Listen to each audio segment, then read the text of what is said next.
joining me, Ashley the Wildlife Host, for another edition of Super Science Saturday with the Staten Island Museum.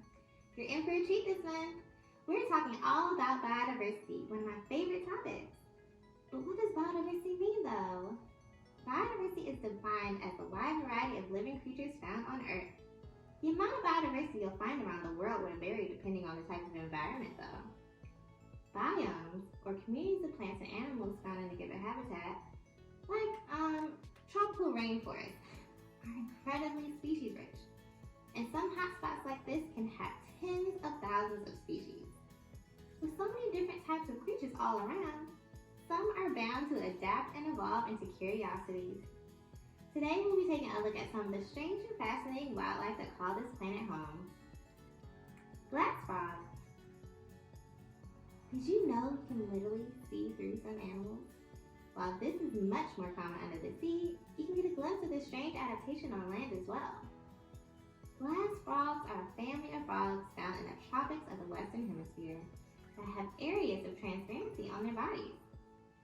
Since their skin is so thin, you can actually see a lot of their internal organs, like their beating hearts. These frogs give new meaning to being able to see right through things. Tardigrade. What is an extremophile, you say? They are organisms that can and do live in extreme habitat conditions. This could be living in very cold places or really acidic environments. Tardigrades are a great example of an extremophile because they can survive nearly anything. They've been found to live in extreme heat, extreme cold, extreme pressure, and outer space. Researchers actually did send them into low orbit. These little water bears basically live all over the world, and if a disaster were to take out most life on Earth, tardigrades have more than a fighting chance of survival. Spidertailed horned viper. Can you believe that this snake was only described in mainstream science in 2006? This Iranian reptile uses its tail like a lure. It wiggles it around so it looks like a spider scurrying along. Once a bird sees it, they fly in for a snack, but what they later learn is that this expertly camouflaged snake is actually just sitting there ready to strike. Seeing how this snake is also venomous, it's not a great forecast for the bird. But hey, a snake's gotta eat too. Giraffe Weevil. Sometimes a design is so good that nature has to use it twice. That's the case with the Giraffe Weevil. That long neck is just as good for a weevil as it is for a giraffe. Surprisingly, this species was only discovered 10 years ago in Madagascar off the coast of Africa. Males use their elongated necks to compete with other males for the attention of females. While the females don't have quite as long of a neck, they are quite strong. She uses her strength to fold and roll up the leaf before laying a single egg inside after mating. Peacock Manta shrimp. Nature took vision to new levels when the peacock mantis shrimp evolved. The super complex eyes of the shrimp had millions of light-sensitive cells. Humans have 3 kinds of vision cells, while these little shrimp have 16. That's more than 5 times as many. The dark lines in each compound eye are the areas where color is detected. There's no way to know how these animals can see color, but it includes way more colors of light than we can see, like ultraviolet. Trippy is probably an understatement.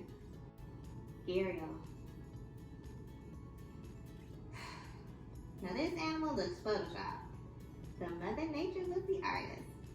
With a super slender snout, this cousin of the alligator and crocodile is specialized to catch fish. Growing to an average length of 15.5 feet long and weighing up to 2,000 pounds, they're one of the largest members of the crocodilians.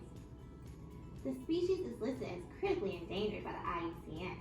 There are only about 200 individuals left in the wild, which now only includes small areas of India and Nepal. Water deer. You saw that right. There's no deception here.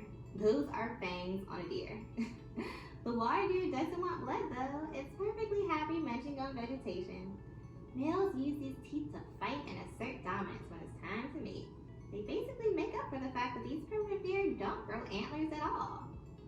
Oddly enough, they aren't the only deer with fangs. The not so closely related musk deer also has them. Barheaded Goose. This is no regular goose. This Asian variety is specially adapted to survive in low oxygen environments and have strong hearts to keep up with physical demands. They need these adaptations because they fly really high. Like really, really high. Barheaded geese migrate over the Himalayas and can fly over Mount Everest, the tallest mountain on land. The oxygen at that altitude is about 1/3 of what's found at sea level.